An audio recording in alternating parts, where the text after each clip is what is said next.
change it every 3 months so that we never really know what we're doing unless we have tools to help us stay on top of that.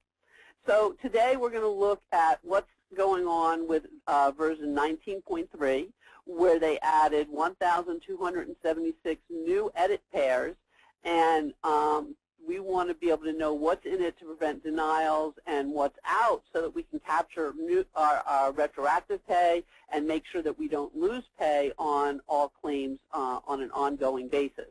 We're going to look at cardiology, what's affecting pacemaker edits. We're going to watch out on billing discharge E&M codes on the same day. We're going to apply numerous digestive system procedure edits. We're going to look at esophageal procedure edits.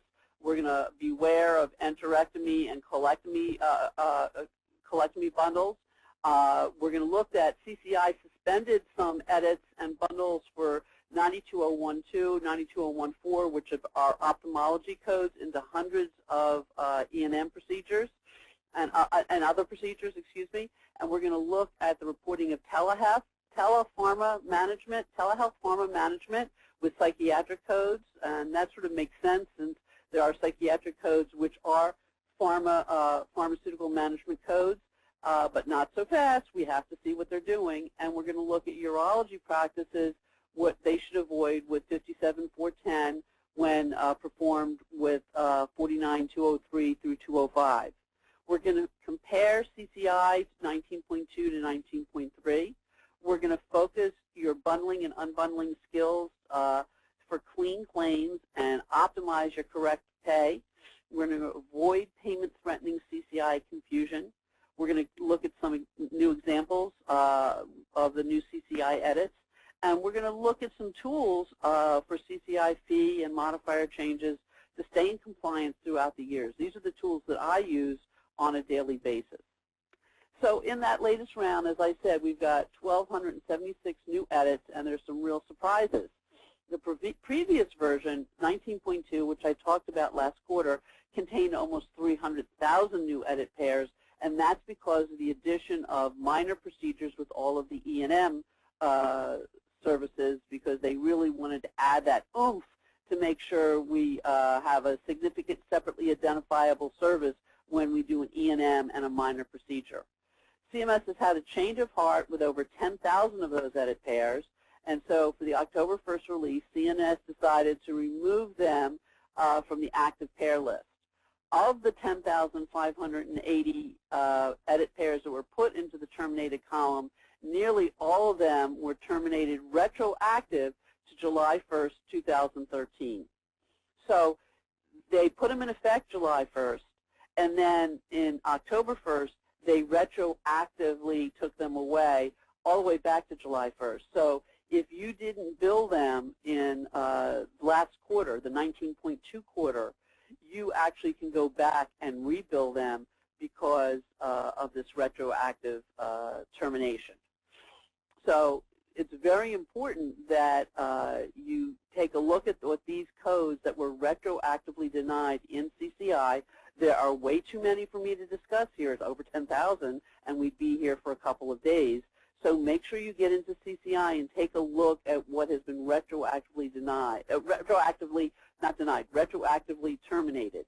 And if you did bill for the prohibited code pairs and they were denied, you can also, so that you didn't get paid, you can also go back and resubmit and get paid. Either way, this kind of slip up or change in heart and things like that, it creates chaos for our practices, and it adds to our costs in claim processing and getting our claims paid, but it also adds costs to the payer for their claim processing as well.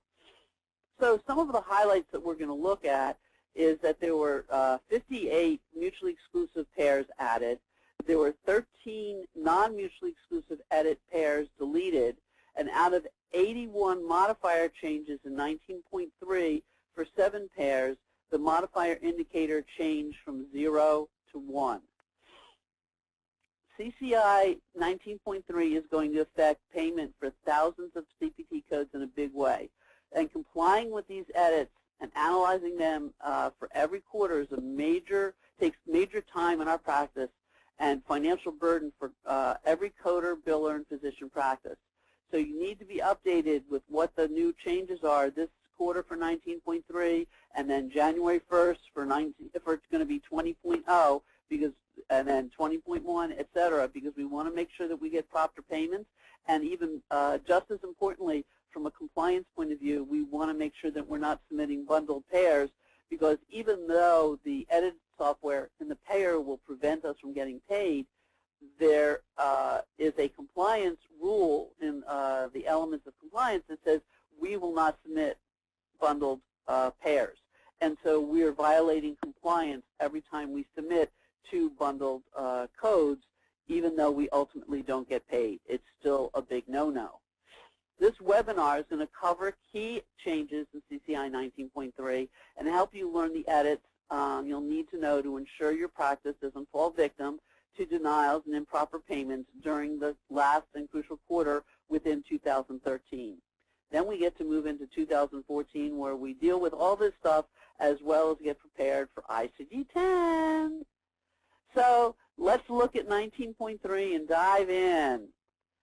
So take note of this E&M discharge service.